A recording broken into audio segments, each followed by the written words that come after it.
Le damos la bienvenida, muy buenas tardes, bienvenidos al diario. Hola, Julia Mengolini. Hola, Pablo Dugan, ¿qué tal? Bueno, un día muy triste para la humanidad. Iba a decir para Occidente, para Europa, pero en realidad Para me parece todos. que se trata de un atentado a la humanidad. Ustedes ya lo conocen, Bruselas bajo ataque terrorista. El ataque se lo adjudicó el Estado Islámico, el grupo terrorista ISIS. Vamos a ver qué pasó esta mañana. Fue un amanecer trágico, ¿eh? A ver qué pasó.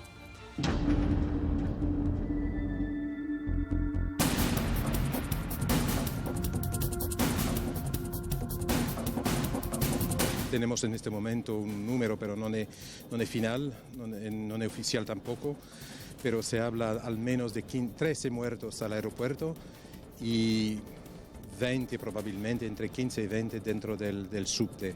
Ahora estamos cerca, a proximidad del aeropuerto, estamos a 10 minutos, pero como te digo, no hemos podido salir. Yo había ido a llevar a mis hijos a la escuela y el más grande tenía que ir a la universidad y no pude ir, menos mal, porque son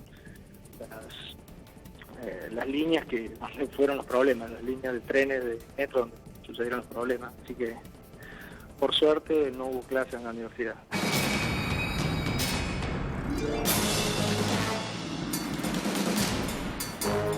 Es que es un centro neurálgico, es el corazón de Europa y ahí se mueven cientos, miles de funcionarios, trabajadores, ejecutivos, que además se mueven, pues lo que os comentaba, ¿no? Por donde está Guillermo, porque es que es el barrio europeo, está al lado del centro de la ciudad. Infinidad de personas que están atónitas mirando lo que está pasando, que no saben qué hacer, no saben si volver, si ir, y no saben lo que está pasando, y lo único que ven son fuerzas de seguridad y fuerzas de emergencia corriendo de un lado para otro.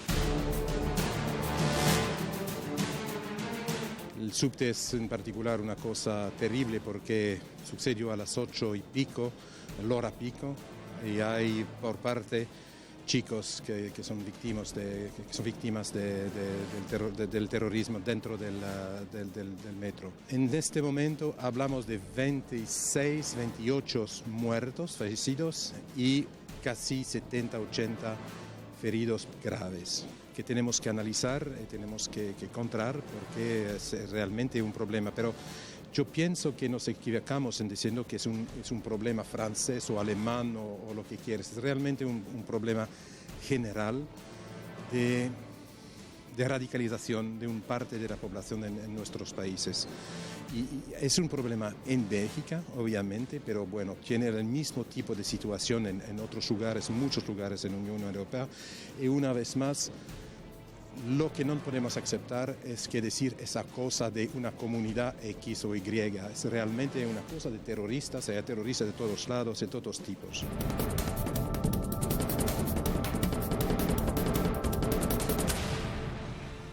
Al menos 20 muertos en la estación de metro y 14 muertos en las dos explosiones que ocurrieron en el aeropuerto de Bruselas. Hay entre 100 y 200 heridos, depende de la fuente que uno consulte. Hay un gran hermetismo informativo porque las mismas autoridades de Bélgica le han pedido a los medios que no comuniquen detalles de estos atentados porque de esa manera se perjudicaría la investigación. Así que han sido muy duros con respecto a la cantidad de información que está fluyendo de lo que ocurrió.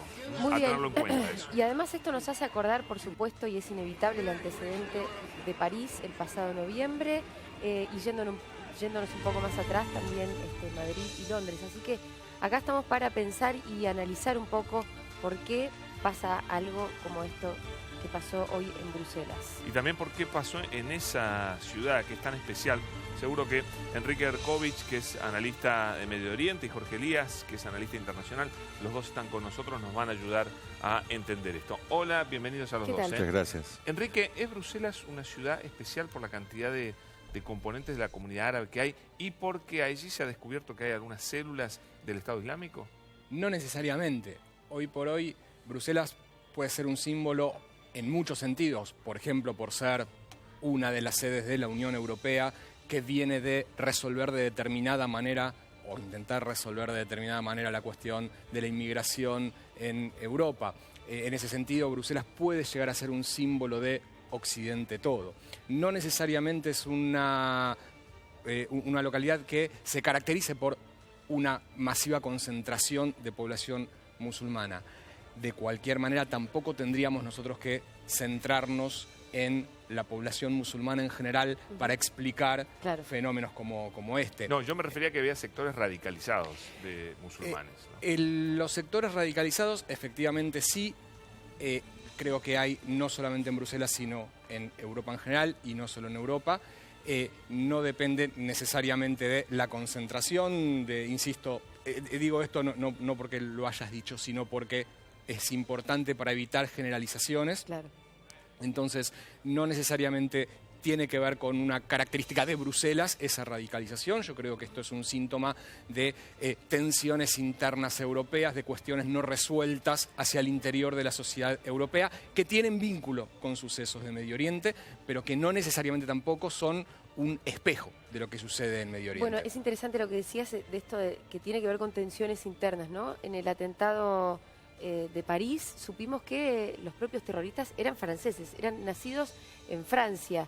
¿Es posible pensar que también los terroristas del día de hoy también hayan sido belgas? Te lo pregunto, Jorge y Enrique. Hay desde París, es decir, desde lo que ocurrió el 13 de noviembre en París, hay un vínculo con Bélgica en particular, y es que justamente cuando se buscaba a los cabecillas de aquel atentado, se los buscó en Bruselas, se los buscó en Bélgica, inclusive con chapas patentes de Bélgica. En Bruselas, y esto tampoco es cuestión de estigmatizarlo, hay un barrio que se llama Molenbeek, que fue allí donde fue capturado hace apenas unos días el cabecilla de los atentados del 13 de noviembre. Ese barrio tiene 100.000 habitantes. Ese barrio se puede comparar con cualquier otro barrio de la periferia de cualquier otra capital de Europa, e inclusive con barrios de Europa, pero tiene una característica: son 100.000 habitantes, tiene 24 mezquitas, la mayoría son musulmanes, hay un 45% de desocupación, sobre todo entre los jóvenes. Es un barrio que fue muy próspero en el siglo XVII, luego vino la reconversión industrial y se convirtió en un barrio básicamente de marroquíes y de gente del norte de África. No tiene nada que ver una cosa con la otra, pero sí se ha puesto el foco en Molenbeek porque allí se detuvo a este hombre del 13 de noviembre y allí aparentemente también hay grupos radicalizados que fueron en su momento juzgados en lo que fue el macrojuicio por el atentado contra el Museo de Bruselas, el Museo Judío de Bruselas. Esto fue en 2014. Siendo un poquito al fondo de la cuestión, ¿qué creen ustedes que hay acá?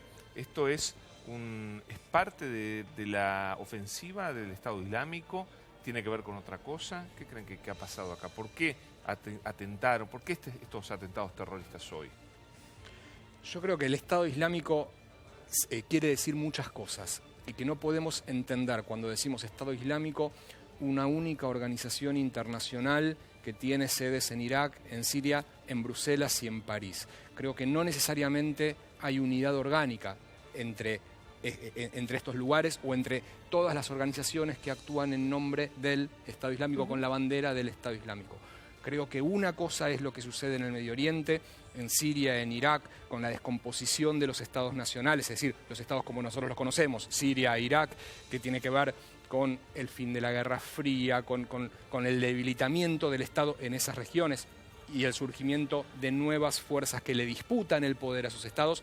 Eso es una cosa que por nosotros llamamos Estado Islámico, y algo diferente es lo que sucede en Europa con organizaciones o células que utilizan el terrorismo, que son expresión, insisto, de tensiones propias de la sociedad occidental en general, europea en particular, pero que no necesariamente tienen unidad orgánica. Pasa que, Enrique, por lo que uno sabe, en Europa, como en la Argentina, cuando alguien tiene algún problema, protesta, hace un piquete, hace una manifestación. Rara vez ocurre que se va con un cinturón de explosivos, con clavos, como ocurrió en este atentado, y se explota para matar a todos. Es decir, me parece que eso, hablar de un problema interno de Bruselas o de París, no necesariamente. No necesariamente un problema interno. No necesariamente un problema interno. Necesariamente hay relación, sí hay relación. ¿En dónde está la relación? En que esta población que se radicaliza y que recurre al terrorismo, se identifica de alguna manera con las cosas que suceden en el Medio Oriente. Y ahí sí está la relación. Bueno. Entonces, se identifican. No necesariamente pertenecen a organizaciones idénticas o que provienen de o que reciben órdenes de. Copian esa... doctrina, si querés. Se inspiran, El lenguaje, si querés. copian el lenguaje, utilizan la violencia, por supuesto, copian el lenguaje, toman las banderas, pero creo que, a ver, es algo similar a lo que sucedía hace unos años con Al Qaeda, todos recuerdan, que vos mencionaste antes Londres y Madrid. Eso no significa que desde alguna cueva de Afganistán se haya dado la orden Claro. de atacar Londres o Madrid. Eso quiere decir que hay poblaciones radicalizadas que se identifican como víctimas, como parte de un colectivo, como no se identifican con la sociedad en la que residen. En ese sentido es un fenómeno también occidental. Entonces te pregunto, ¿por qué surgen estas actitudes o estas células, como explicás vos, tal vez autogestionadas, si querés, en esas comunidades? ¿Por qué está pasando esto en Europa?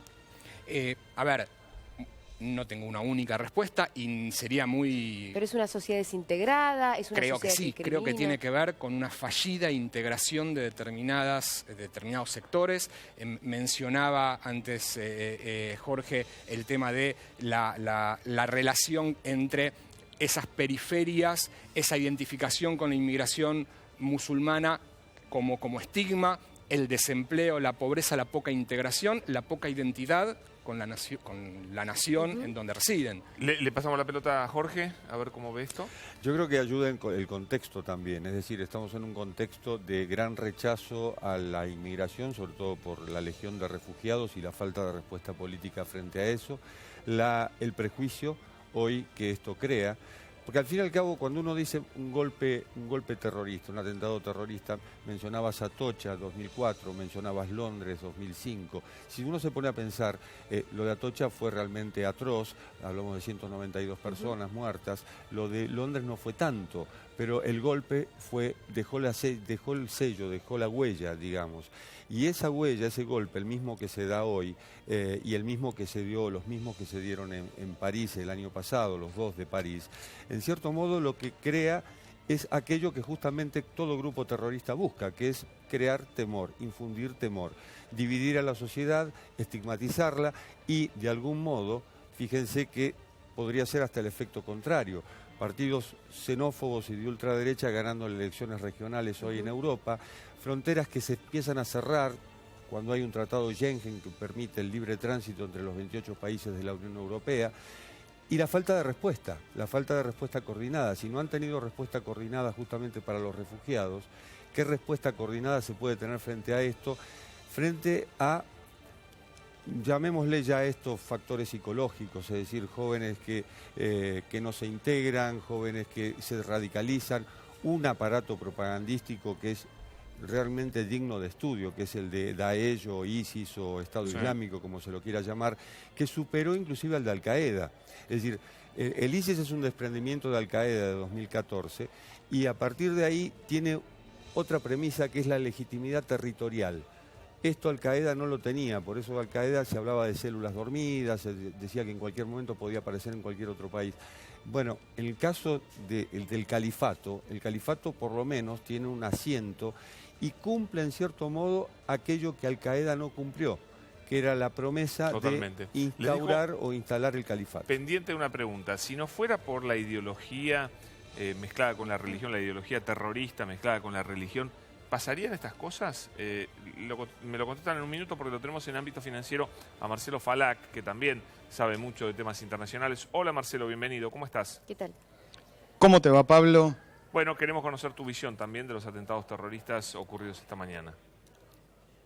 Bueno, escuchaba atentamente lo que estaban comentando ahí en el piso. Evidentemente lo que predomina en estas horas es una enorme conmoción, esto es natural dada la envergadura de los atentados y realmente lo que uno se pregunta es qué solución tiene un problema tan arraigado, tan profundamente arraigado ya en las propias sociedades europeas. Estamos hablando probablemente, las investigaciones obviamente que están en curso, todavía se está buscando a un posible prófugo del atentado en el aeropuerto de Bruselas, pero decía, probablemente estemos hablando de ciudadanos europeos una vez más, personas radicalizadas, habrá que ver con el curso de las investigaciones si son personas que han tenido su proceso de radicalización en las guerras civiles, ya sea de Irak o de Siria. Lo cierto es que el Estado Islámico reivindicó estos golpes e insisto, cuál es la manera de detener esto, o si por el contrario, como me parece que todo indica, hay que acostumbrarse a que esta va a ser una marca de estos tiempos y que lamentablemente el fenómeno terrorista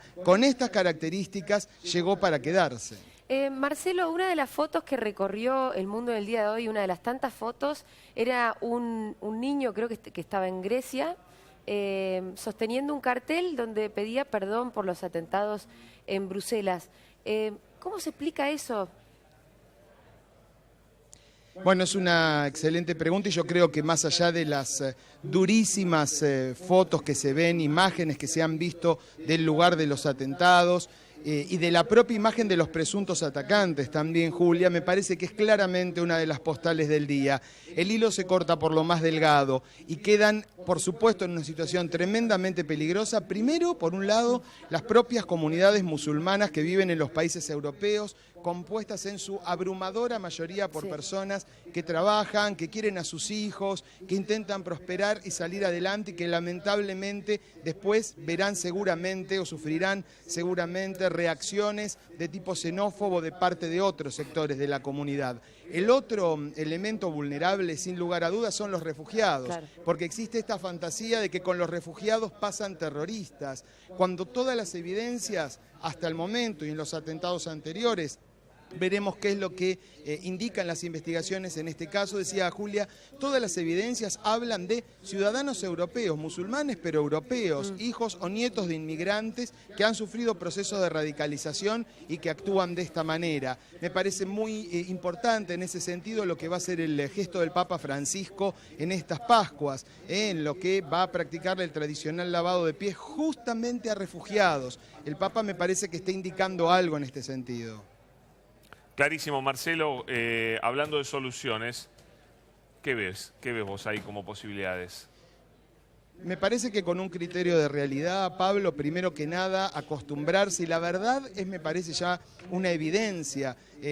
Cuando fueron los atentados a las Torres Gemelas en 2001, ataques con otra impronta, pero seguramente que dieron inicio a una era, justamente esto era lo que se decía. Comienza una nueva era en la política internacional, nada volverá a ser como era, fue el fin de la idea de privacidad, como todos la entendemos, fue el comienzo del avance de los gobiernos, incluso en países centrales o sobre todo en países centrales, sobre los derechos individuales, sobre el derecho a la intimidad. Vivimos en sociedades hipercontroladas y me parece que esto es simplemente un episodio más de un fenómeno que comenzó entonces y al que lamentablemente debemos acostumbrarnos. Creo sí que hay dos cuestiones. Una cosa es el Estado Islámico con sus células en Europa y lamentablemente allí las tareas serán de largo plazo, siempre insuficientes, siempre con la posibilidad de que se escape alguno de estos terroristas y genere lo que generó hoy en Bruselas. El otro foco de atención, para mi gusto,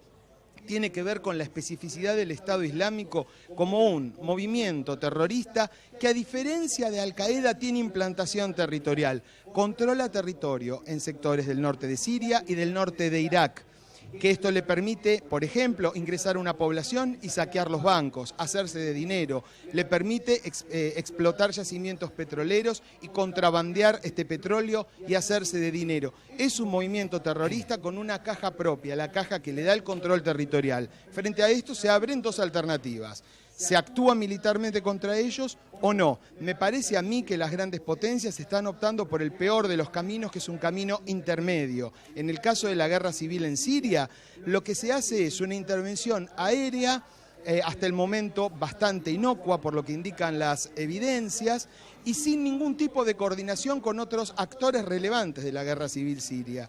Por desagradable que a todos los que amamos la libertad nos parezca el dictador Bashar al-Assad, me parece evidente que es imposible que al-Assad combata al Estado Islámico y a la vez a otros movimientos insurgentes, que Rusia e Irán apoyen al gobierno de al-Assad y que Estados Unidos, el Reino Unido y otras potencias apoyen a grupos que solamente en sus sueños pueden considerarse moderados. Entre ellos hay grupos afiliados a Al-Qaeda. Entonces me parece que hay una descoordinación total, el no querer avalar a la dictadura de Al-Assad, el no querer darle a Irán un rol regional y reconocerlo y validarlo, las tensiones recientes con Rusia, entre Rusia y Occidente, me parece que están dando lugar a una actuación totalmente esquizofrénica en una guerra civil en la que todos actúan contra todos y que quienes más y mejor medran en esta situación son justamente grupos como el Estado Islámico. Clarísimo, Marcelo, muchísimas gracias, muy amable.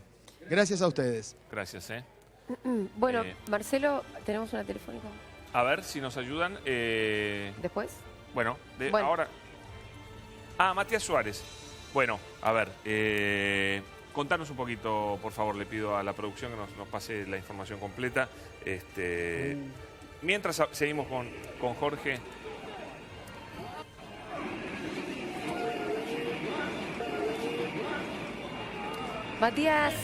Matías Suárez es futbolista y vive en Bélgica.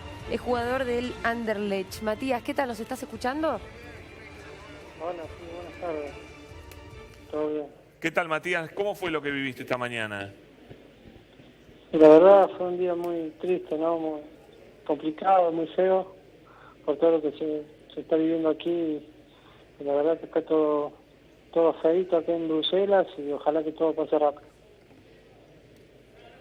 Bueno, pero ¿cómo lo viviste vos? ¿Cómo fue tu día? ¿Cómo te enteraste de lo que estaba pasando? Yo estaba yendo al entrenamiento en el coche y bueno, escuchando la radio, escuché justo la noticia y en ese momento empecé a escuchar la policía, los bomberos, ruidos, así que, y bueno, y el tráfico, que la gente se empezó a desesperar un poquito, ¿no? Y fue algo muy feo, aparte una noticia muy temprano y lo tomamos muy fuerte. Yo directamente llamé a mi mujer para preguntarle por mi hija, que estaba todo bien porque estaba en la escuela. Y bueno, eso fue lo primero que se me vino a la cabeza. La tuviste que ir a buscar, ¿no? A tu hija, ¿o les dijeron que no, que se quedara en la escuela? Mi mujer, yo justo estaba llegando a la práctica, mi mujer salió, la llamé y ahí llamó para buscar a la nena. Así que sí, habló y le dijeron que la podía buscar.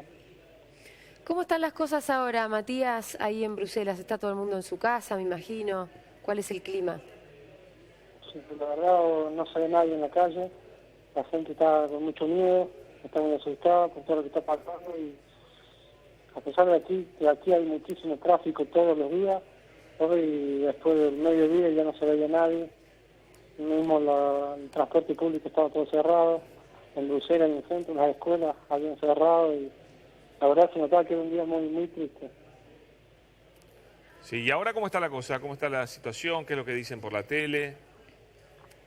Y la verdad están pasando en todos los noticieros, siguen haciendo allanamientos ahí en el barrio Molenbeek, que es donde viven los yihadistas, la gente musulmana ahí.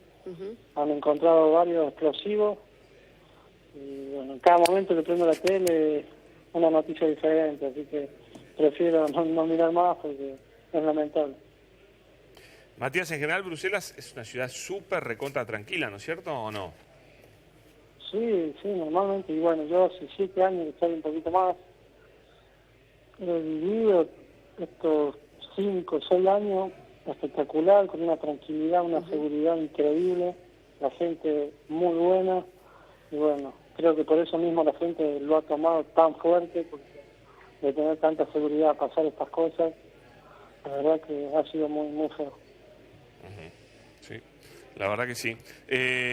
Sin embargo, hay algunos que decían, bueno, esto se veía venir. Hay otros que dicen, no, por algún motivo los belgas siempre pensaron que a ellos no les iba a tocar, que le tocó a todos los países alrededor, le tocó a España, le tocó a Inglaterra, le tocó a Francia, pero a ellos no les iba a tocar. Otros dicen, no, nosotros sí sabíamos que esto iba a pasar. ¿Vos habías escuchado algo? ¿Te había llegado alguna información de que esto podía pasar? ¿O todo lo contrario?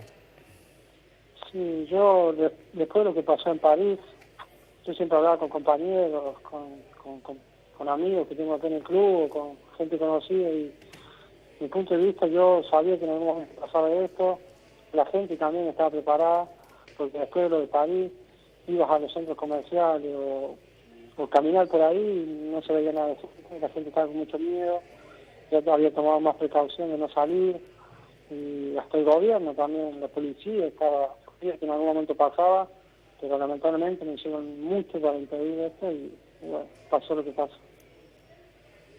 Bueno, Matías, muchas gracias por la comunicación. Esperemos que estén bien vos y tu familia. Muchas gracias, un saludo. Chao, hasta luego.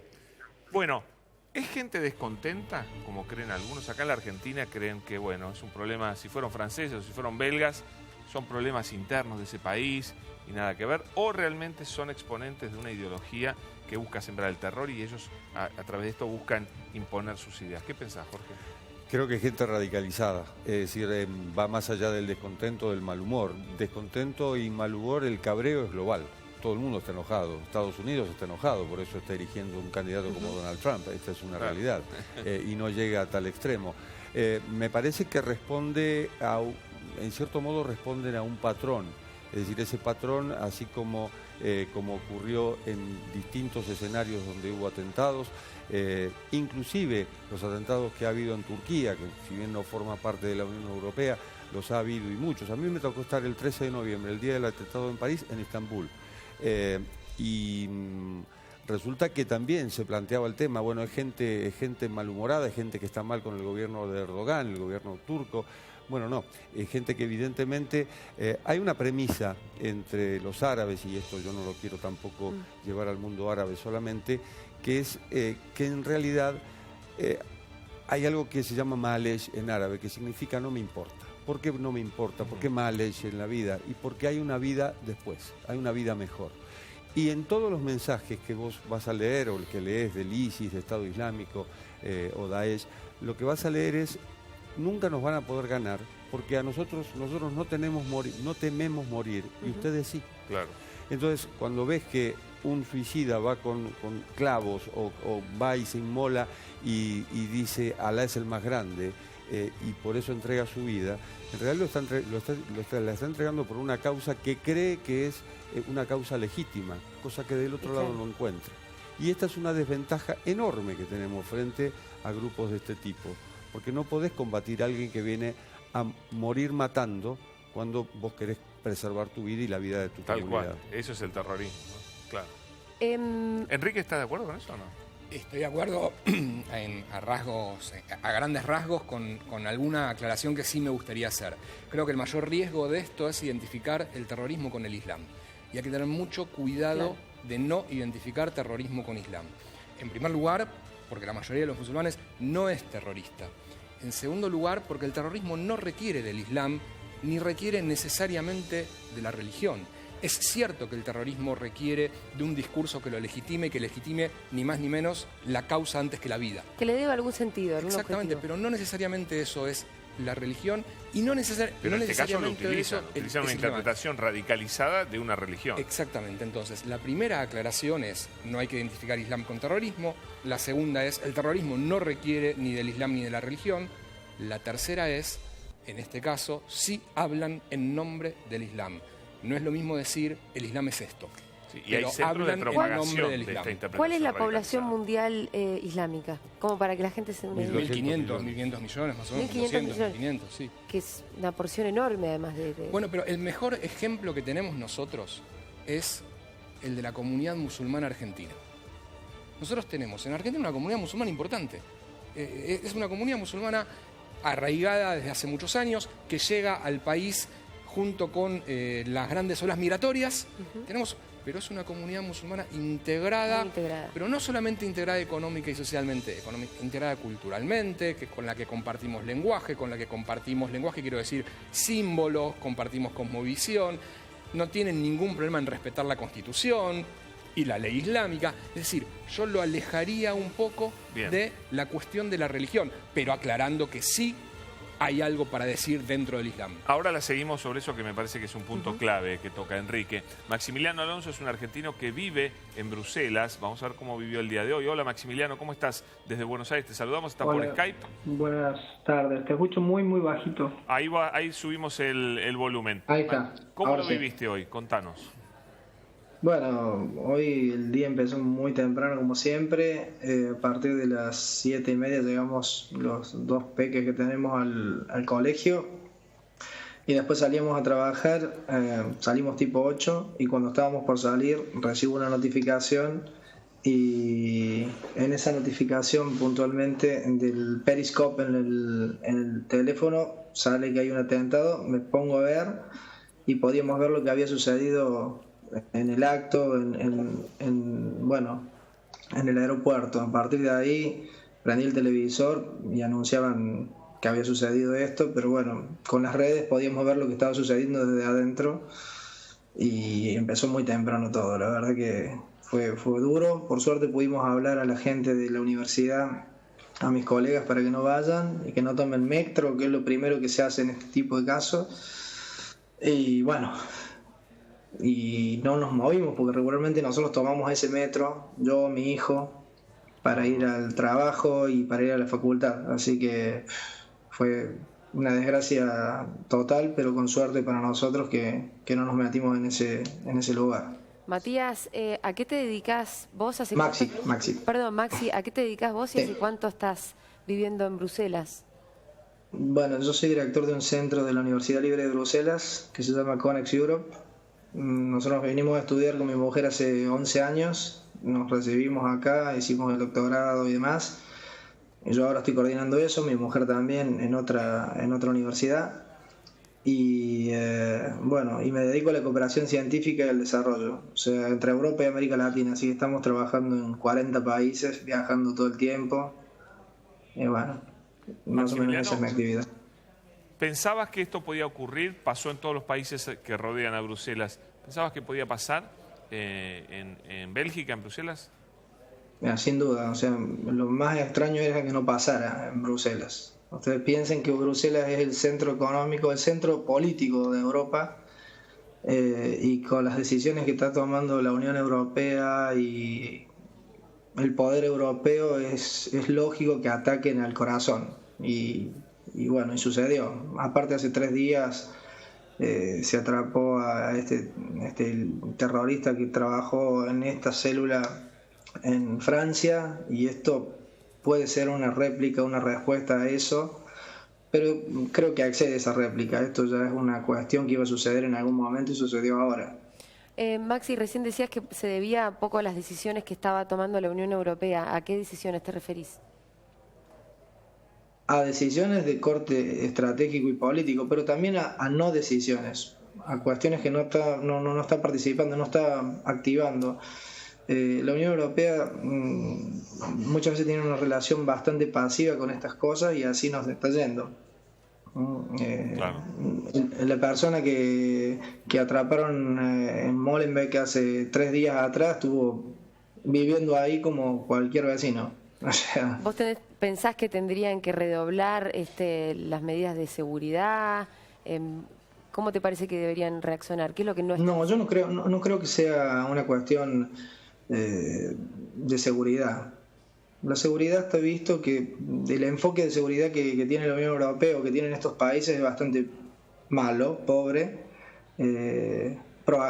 reactivo. Entonces yo creo que lo que se debería hacer es estimular otro tipo de políticas, buscar otro camino, porque estos caminos nos van a llegar a lo mismo, vamos a seguir con lo mismo. Entonces, si estamos replicando este modelo, vamos a seguir consiguiendo los mismos resultados. Me parece que va por otro lado la cosa. ¿Por qué lado?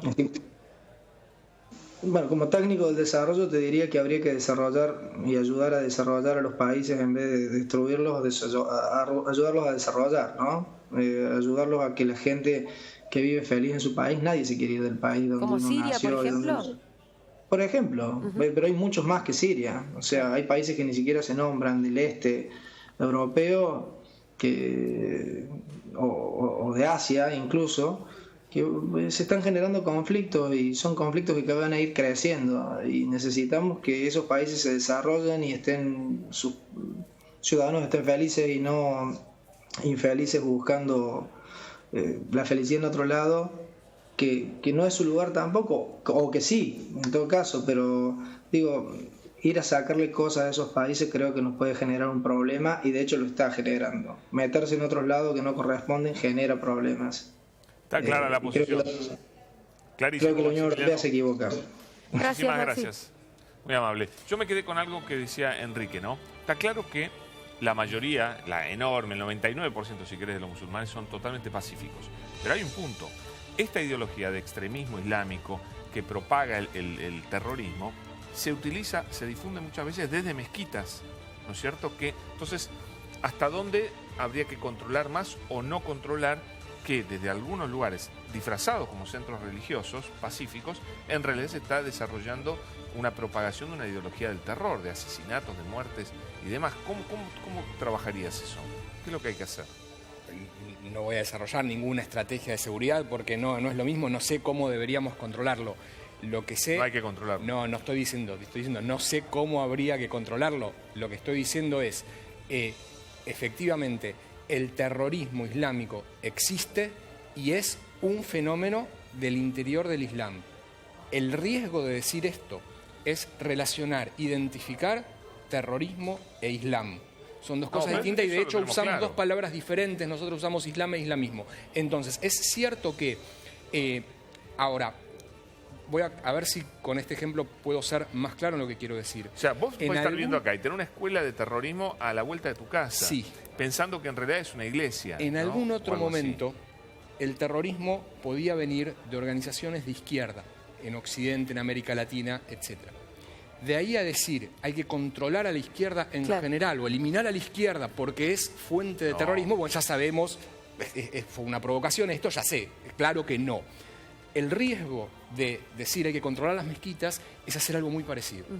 Entonces, en todo caso, lo que hay que hacer es, o mejor dicho, lo que también los clérigos islámicos, los clérigos musulmanes tienen que hacer es interpelar sus propios discursos para ver por qué desde el interior de sus sociedades esto se está expandiendo en este momento. ¿Jorge?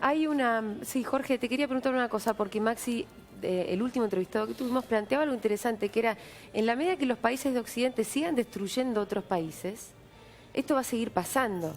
Y uno piensa un poco en Siria, como de pronto Siria era un país que te podía gustar más o menos el régimen político interno, pero donde había gente que vivía normalmente. Y ahora ya es un país arrasado y devastado. Yo vi algunas caricaturas políticas donde se le tiraba fuego y de ahí, no, se le tiraba nafta y de ahí salía fuego en forma de ISIS, si querés. ¿Hay algo de eso? ¿Y qué es lo que habría que empezar a hacer con un país como Siria? Es un país devastado en este momento, porque Siria no es solamente Estado Islámico, también es el Frente al-Nusra que responde a Al-Qaeda y que a su vez está enfrentado con el Estado Islámico. Y tenés una dictadura. Y esta es una realidad. La realidad viene una dictadura hereditaria, que eso es algo que no es frecuente en el mundo árabe. No se pasa el poder de padres a hijos. El único que lo quiso intentar después del padre de Bashar al-Assad fue Gaddafi, y así terminó Gaddafi. Esto viene de 2011, viene de la primavera árabe, viene de Túnez, se traslada a Libia y así sucesivamente, Egipto, con un experimento de hermanos musulmanes en el poder y demás, y en Siria queda una guerra, esta guerra inconclusa. Guerra inconclusa que sí, efectivamente es, yo te diría que expulsa a su propia gente, y esa gente es la que está buscando refugio. Está buscando refugio en Europa, en este caso, y en otros lugares, en otros confines. También los hay en Brasil, los hay en Argentina, los hay en Costa Rica. El tema es buscar la solución a esto. Y yo creo que no hay mejor solución para esto que la educación. Es decir, siempre ha sido la educación integradora. Las únicas sociedades que funcionan, Enrique mencionaba la Argentina. En la Argentina la educación ha tenido un poder fenomenal y sobre todo el colegio público. ¿Por qué? Porque ha logrado integrar de repente a judíos y musulmanes y católicos en el mismo lugar, sin que esto significara diferencias entre sí, es decir, que nos criáramos juntos. Esto no pasa en otros países. A ver, yo vengo de Arabia Saudita. En Arabia Saudita se sigue con las mezquitas, con las entradas para las mujeres en un lado, para los hombres en el otro, la discriminación en cierto modo en muchos sentidos, y también un lenguaje radical. Ese lenguaje radical está implantado en la cultura. Es decir, no es que... ¿A qué te refieres con lenguaje radical? Un lenguaje radical cuando de repente vos hablas de Occidente y un poco se burlan, cuando hablas del Líbano como una sociedad cosmopolita y dicen, no, pero el Líbano no funciona, la potencia es Arabia. Y mi pregunta es, bueno, y si la potencia es Arabia, ¿por qué no son los países árabes del Golfo los más ricos los que reciben a los refugiados, en lugar de que los refugiados se vayan a un lugar en donde se vive distinto, se habla distinto y encima no saben si se van a poder quedar? ¿Sabes por qué? Porque tienen una ley que les impide a los refugiados quedarse en esos países. Entonces, aquí también tenés un tema, tenés un problema. Estamos hablando del mundo árabe. El mundo árabe no resuelve entre sí sus propios problemas y se trasladan a Occidente en este caso, es decir, se trasladan a Europa, que obviamente tiene que dar una respuesta, pero no hay respuesta, no está dada la respuesta. Bueno, vamos a sumar una opinión más, si les parece. Está con nosotros el Sheikh Mohsen Ali, de la comunidad islámica alawita. Bienvenido, Sheikh, ¿cómo le va? Muy bien, muy bien. ¿Cómo ha vivido? En primer lugar, vengo como director de Casa para la Difusión del Islam. Bueno. Provengo dentro del enorme mundo y heterogéneo mundo islámico de la familia alawita, pero estoy como director de Casa para la Difusión del Islam en nuestro país. Bueno, Salam a todos, paz para todos. Gracias. ¿Cómo ha vivido el día de hoy este atentado terrorista reivindicado por el Estado Islámico, ¿no? Con mucha preocupación, con mucho dolor. Es un ataque a la humanidad. Del mismo modo que en Yemen hace días atrás hubo un atentado y lamentamos que no estemos convocados también cuando eso ocurra, porque la vida humana tiene un solo valor. El Corán me enseña que el que mata injustamente a una persona mata en ella la humanidad toda, es decir, termina con la descendencia de la persona que mata, atenta contra la existencia misma de la humanidad. Y por el contrario me dice que aquel que ayuda a vivir a una persona, ayuda a la humanidad a evolucionar. Este hecho es un hecho terrorista declarable, condenable desde todo punto de vista. Pero permítame aclarar que no es condenable porque ocurre en Europa. Es condenable en sí mismo. Hoy estaba leyendo declaraciones del ex comandante en jefe de la OTAN. ¿Quién se atribuyó el atentado? El ISIS. El Estado Islámico. El Estado Islámico. Y Wesley Clark se llama, general del ejército norteamericano, ex comandante en jefe de la OTAN. No, Mohsen Ali dice, al ISIS lo creamos nosotros para frenar el avance de Hezbollah en el Oriente Medio. Es decir, quienes han creado al ISIS tienen la primera responsabilidad de frenarlo. La segunda responsabilidad es de nosotros los musulmanes, en cualquier parte del mundo que estemos, porque nos quieren secuestrar la religión, nos están robando la religión. En vez de venir acá del sentido de caridad islámica, de la convivencia fraternal, interreligiosa que tenemos no solamente en Argentina, en casi toda la totalidad de los países del mundo, tenemos que venir a explicar que no somos terroristas o que el ISIS es un cuerpo extraño, encima mal llamado Estado Islámico, fíjese el nombre que le han puesto, claro, nacido hace 2 años atrás o 3 años atrás, y el Islam tiene una trayectoria prístina, pura, clara, de 1437 años de edad. Siempre pongo el mismo ejemplo. Gracias a Dios hoy hay 1.600 millones de musulmanes. Algunos dicen 1.550, otros dicen 1.700. 1.500 millones de musulmanes, Dugan. Fíjese si el Islam respondiera a los parámetros que pintan de nosotros o que muestra esta gente. Usted me puede decir, no, Sheikh, bueno, yo le invito a pensar, el 10% del Islam, 150 millones de tipos haciendo esto. De ninguna manera. El 1% del Islam, el 0,1%. Sí. Sabemos que hay muchos que no son musulmanes y que son reclutados. Y sabemos que, recién escuché, yo llegué a lo último, escuché hablar del mundo árabe. Hoy el mundo árabe está muy corrupto, especialmente en sus gobiernos. Y es tarea de los árabes. Yo soy profundamente argentino, pero descendiente de árabes. De hecho, doy clases de idioma, soy profesor de idioma también. Me siento culturalmente un árabe, ¿sí? Es responsabilidad de los árabes y de los musulmanes de quitarse esas monarquías corruptas, que por otra parte, el hecho de que haya una monarquía gobernando el país donde están los principales santuarios del Islam se contradice con los postulados de los principales mismos del Islam, que desconoce toda monarquía. De hecho, hay un párrafo en el Corán que dice, cuando los reyes entran en un país, lo corrompen y gobiernan los peores de esa nación. Ahora, yo recién les preguntaba si les parecía que era correcto tal vez el accionar o todo lo contrario de los países, si querés, de Occidente, europeos, Estados Unidos, justamente sobre esas monarquías corruptas, llamala como las quieras llamar, pero evidentemente... Son a todas luces corruptas y son... Pero evidentemente ese accionar, los efectos, bueno, no fueron los mejores. terminan países devastados, ¿no? Ah, por supuesto. Pero ¿por qué terminan países devastados? Acá yo veo un plan a nivel global, o sea, Bélgica es un tablero más, un casillero más en el tablero de ajedrez. Septiembre 11 de 2001, Bin Laden, ¿quién conocía el nombre? Aparece Bin Laden, ciudadano de qué país. Era conocido por otras cosas, pero socio de Bush, la petrolera, el dinero. No, y había amenazado a Estados Unidos. Y en Arabia Saudita, no, antes de eso, yo digo, en Arabia Saudita justamente se llama Al-Qaeda, la base, porque era una organización que había comenzado como fines sociales, vendían productos a bajo precio de la canasta familiar para que la gente se beneficie y así recababan adeptos, especialmente en los sectores más desprotegidos desde el punto de vista de la cultura, y ganaban adeptos. Pero quiero poner la atención sobre esto. Ciudadano saudita y Estados Unidos invade Afganistán. Veamos dónde está la conexión. Está bien, pero no nos vayamos del tema que es el terrorismo en sí. ¿Cómo puede pasar que desde algunas mezquitas se propague la ideología terrorista, utilizando el Islam, por supuesto, en eso estamos todos de acuerdo, y que ustedes mismos, los miembros de esta religión tan importante, no se den cuenta y no logren aislar a los violentos, denunciarlos y combatirlos? Los violentos están siendo denunciados, combatidos, ¿sí? Tiene una férrea y creciente oposición en los pueblos de los países que ocupan. No se olvide usted que la ideología wahabita nace a final del siglo XIX. No sé cuál es la, discúlpeme, pero no. Es el wahabismo es lo que da origen a todo que nosotros conocemos hoy como ISIS, Daesh, salafismo. Una interpretación violenta violentísima del Islam. En la periferia del Islam. Del Islam podemos decir que aquellos que conocen algo realmente tienen solamente lo nominal, tienen la M de musulmanes.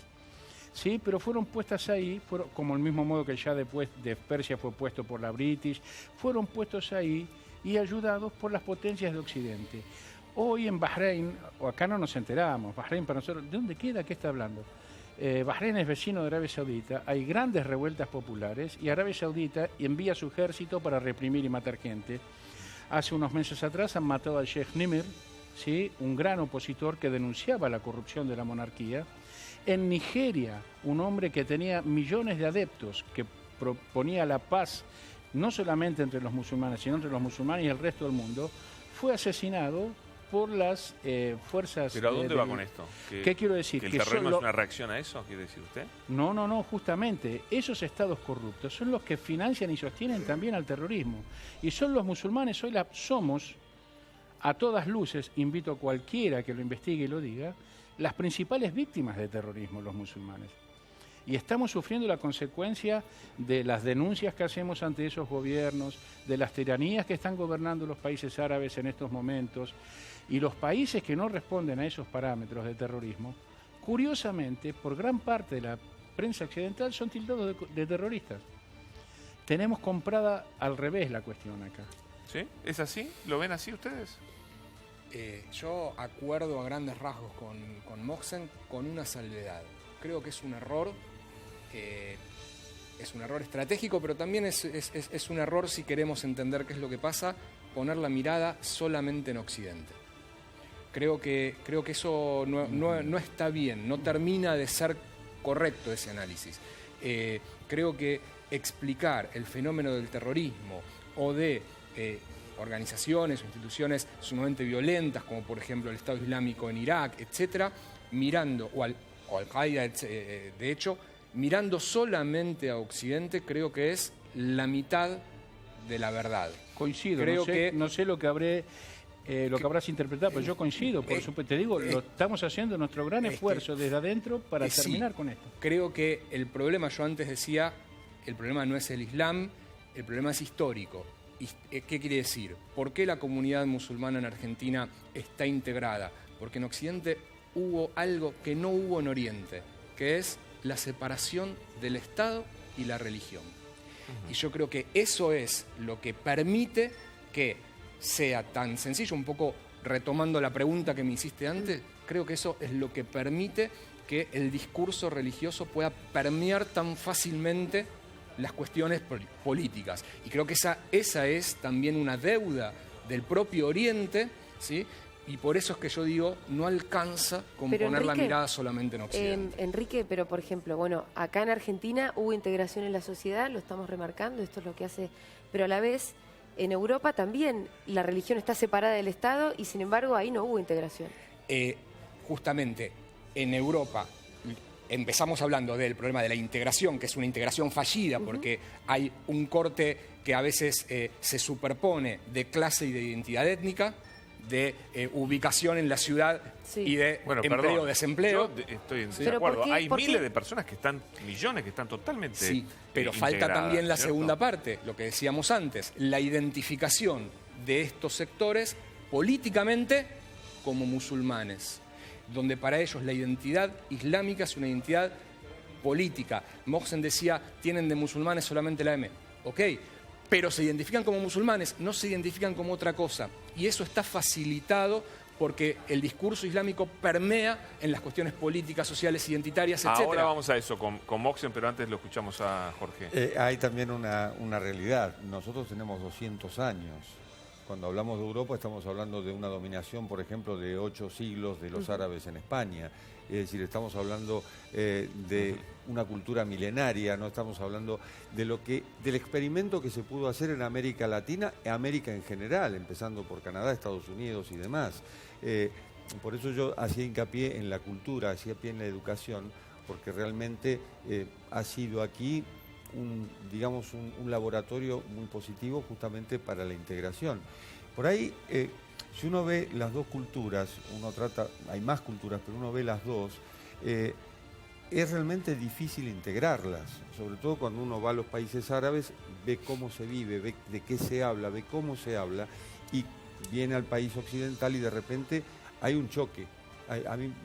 Yo siempre cuento, a mí me ha tocado vivir con beduinos en Jericó, por ejemplo, y mi discusión con el dueño de casa era permanente, pero hasta por la crianza del hijo, por el trato a la mujer, en fin. Cuando volví me dijeron, tu error es ver esto con ojos occidentales. Y muchas veces lo que tenemos que hacer es, bueno, respetémoslo. No podemos nosotros imponerles a los otros cómo tienen que ser, tampoco los otros nos van a imponer a nosotros cómo debemos ser. El problema es que acá no hay un choque, el choque de civilizaciones que decía Huntington, pero sí hay un choque de opiniones.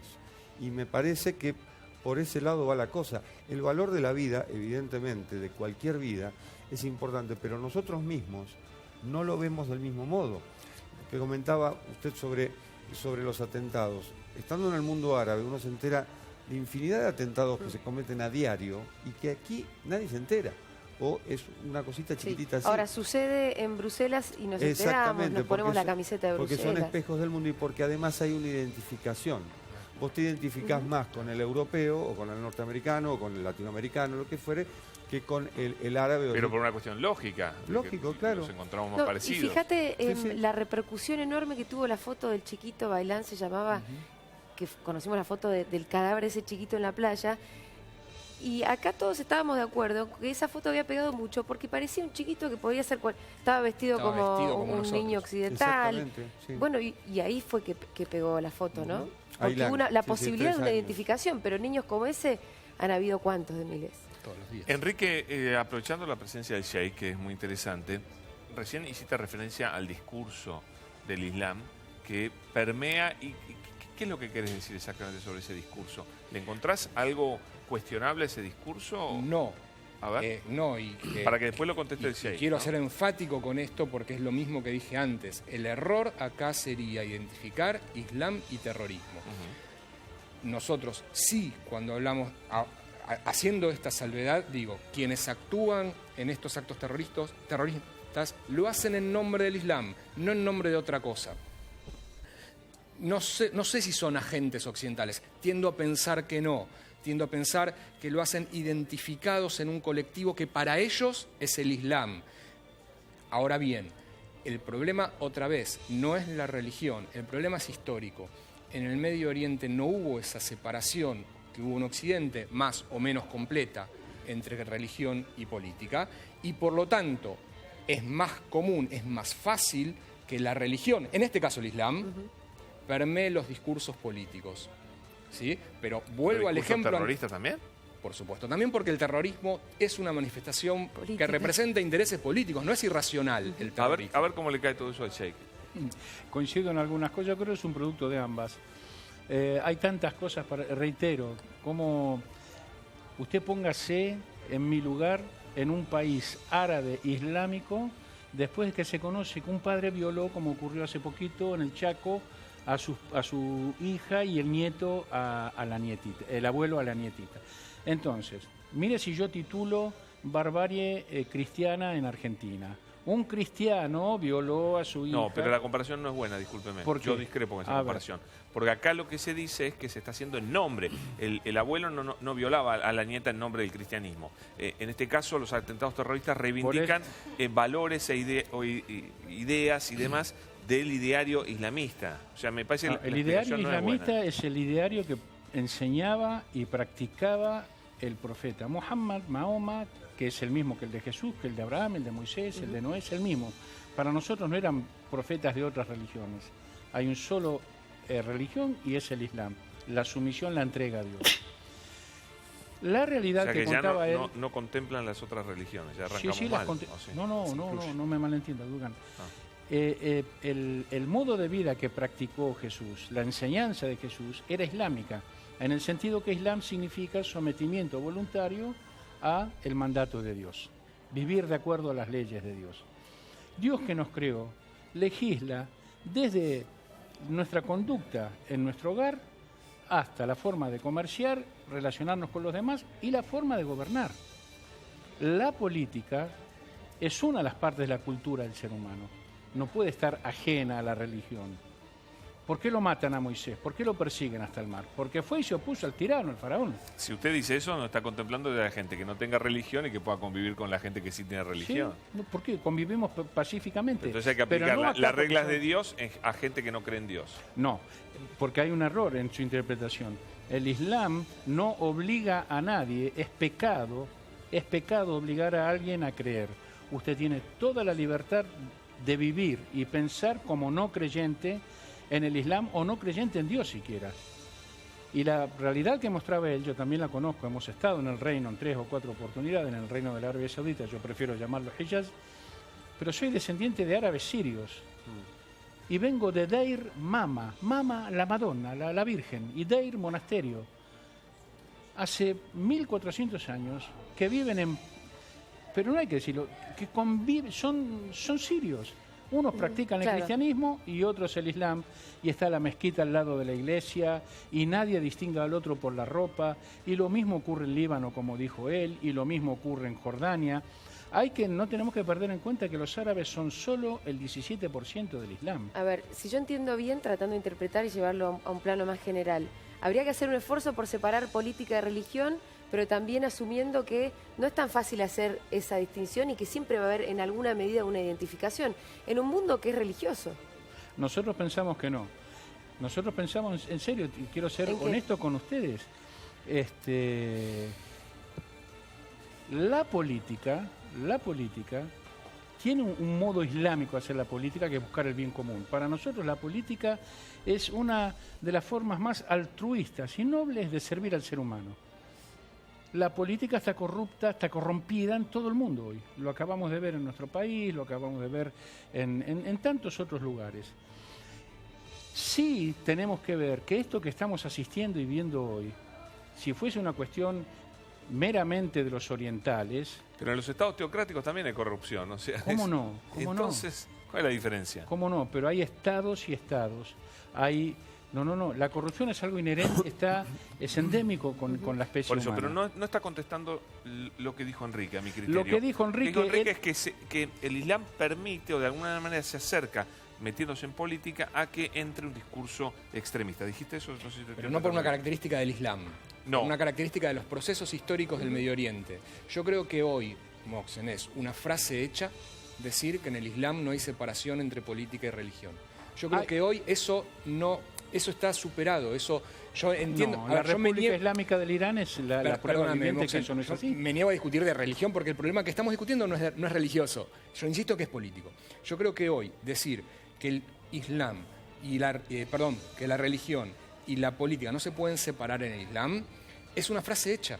en la política y la religión se pueden separar en función de vivir en una sociedad. Si vos vivís en una sociedad que ha practicado esa separación, que te permite ser 100% musulmán, no ser menos musulmán porque respetás una constitución o porque respetás una ley laica. No, y podés yo ser soy argentino. Por supuesto, y podés ser entonces 100% musulmán y 100% argentino sin ninguna dificultad. Entonces no es un problema intrínseco al Islam, es un problema de las sociedades orientales, que no son iguales que acá, y que el Islam que se practica acá no es el mismo que allá, y yo me niego a decir que es uno solo. No hay un único Islam, como no hay un único judaísmo, como no hay un único cristianismo. En todo eso caso, coincidimos vos perfectamente. exponés una interpretación del Islam, por supuesto, ¿sí? Es muy heterogéneo, que hay no muchas deja interpretaciones. fuera del mundo islámico a otras interpretaciones que se hacen desde adentro del Islam y que se reivindican como islámicas. Estas expresiones que vemos de terrorismo, de intolerancia, se dieron también en la Europa. Se dieron también en la Europa del medioevo, ¿no es cierto? Pero eso no quiere decir que la política y el Islam pueden estar separados. De hecho, lo están en el Reino de Arabia Saudita, en tantos lados, ¿no es cierto? Pero no deben estar separados. Hay una forma de gobernar que es la forma de poner los según nuestra percepción islámica, la mía. Moxen, ¿me deja consultarlo a Jorge una vez más y después le damos un minuto para el cierre? Vamos a suponer, Julia, que estás casada con una persona que... No con Dugan. No, con quien sea. Con quien sea. Estás casada con un señor que te dice para salir de casa tenés que pedirme permiso. Estás viviendo en un país... Julia no dura ni 30 segundos. No, bueno, por supuesto, pero es verdad, yo entiendo lo del relativismo cultural, es una cuestión difícil. No, pero no es relativismo cuando estás hablando de países enteros que viven bajo esa premisa. Es decir, que se usa, yo creo que se usa la religión como excusa, en cierto modo, así como en los atentados terroristas también se usa la religión como excusa. Es decir, no he visto aquí a ningún cruzado que vaya a cometer un atentado terrorista. Pero insisto con esto, insisto en las diferencias culturales, esas diferencias culturales que pueden llevar a una mujer a sentirse sometida, a una mujer a que no pueda tener una licencia de conducir. ¿Pero vos con eso querés decir que Occidente tiene que ir e intervenir? O en realidad hace un rato decías, no miremos con ojos occidentales culturas diferentes. Exactamente, respetémonos. Es decir, respetemos esto, porque yo no puedo ir a imponer mi visión occidental a Arabia Saudita, por ejemplo, porque evidentemente me sacan a patadas si no me machacan en un parque, y tampoco Arabia Saudita nos puede venir a imponer a nosotros cómo hacerlo. Habrá que buscar un término medio, y yo insisto en la integración. Por ejemplo, hay países que hoy están libres de partidos de ultraderecha, un caso es España, que milagro al fin, a pesar de haber tenido un atentado terrorista reciente, no tiene lo que tiene Alemania, lo que tiene la misma Bélgica, lo que tiene el Reino Unido, es decir, estos grupos, partidos xenófobos que de repente golpean a patadas en el metro a alguien porque tiene cara como la mía, árabe, ¿sí? Bueno, eso no lo tiene España. ¿Y cómo lo ha logrado? Y lo ha logrado con la integración, lo ha logrado con factores culturales. Ojo, hay barrios de Madrid que son hoy irreconocibles, como es el caso de Lavapiés, donde uno tiene que decir kifa, es decir, tiene que hablar en árabe porque si no, no lo entiende. Pero eso no quita que estén integrados y no quita que no sea un lugar peligroso. En el caso de Bruselas, tampoco ese barrio que mencionaba, inclusive Maximiliano, es un lugar peligroso, más allá de que se considere que allí puede haber un nido de yihadistas o lo que sea. Clarísimo. Sheikh, un minuto, si quiere pasar un mensaje, sí, el sería mensaje valioso. es que gracias a Dios por esta oportunidad, somos realmente agradecidos de esto. Que la gente no le tenga miedo al Islam, que por algo el Islam crece día a día y no por peso demográfico, sino que hay adeptos nuevos del Islam en todos los países del mundo. Repito, los árabes son solo el 17% del Islam. Que estas cosas que estamos asistiendo hoy, este fenómeno del terrorismo, el terrorismo es terrorismo y no hay que etiquetarlo, no hay que ponerle una etiqueta de islámico o cristiano o judío, es terrorismo, que es tarea de todos el combatirlo, pero que paradójicamente aquellos que tienen la mayor responsabilidad y los medios eficaces para combatir el terrorismo son quienes han promovido la existencia de estos grupos, que se sirven de estúpidos, de gente ignorante o sin futuro incluso, que viven en territorio árabe algunas veces, en algunos casos. Dentro del Islam tenemos una tarea, lo digo como musulmán argentino, mirando a la cámara y ante Dios como testigo. Nosotros tenemos también la responsabilidad de denunciar el terrorismo en todas sus formas, venga desde dentro de casa o venga desde dentro de afuera, venga desde afuera. Tenemos que denunciar la tiranía allí donde la veamos. El profeta del Islam decía, el que calla ante un tirano opresor y poderoso es un Satanás mudo. Y ahí se explican también muchos los fenómenos que estamos viviendo. Estamos por recibir a Obama, que llega esta noche. Habría que preguntarnos si es verdad que, servido de estos estúpidos árabes, fueron ellos los que han creado el ISIS, el Daesh, y tenemos que preguntarnos por qué después de 4 años no pudieron terminar con el ISIS en Siria y cómo Rusia en unos meses aniquiló prácticamente todas las bases del ISIS. Muchas gracias. Gracias, es muy amable. Enrique, un minuto. Yo no tengo más remedio que mirar esto con ojos occidentales que me obligan a mí a tomar una posición política y decir con qué estoy de acuerdo y con qué no estoy de acuerdo, lo que no implica proponer intervencionismo, invasiones, bombardeos, etcétera, pero sí capacidad de tomar una posición política y decir con qué estoy de acuerdo y con qué no estoy de acuerdo. Antes Jorge hablaba de la educación, yo creo que sí es la gran herramienta y que esa educación tiene que tener como base la separación de la religión y la política, esto es, la distinción entre los espacios público y privado. Creo que ese es un buen lugar para empezar. Bueno, muchísimas gracias a los tres.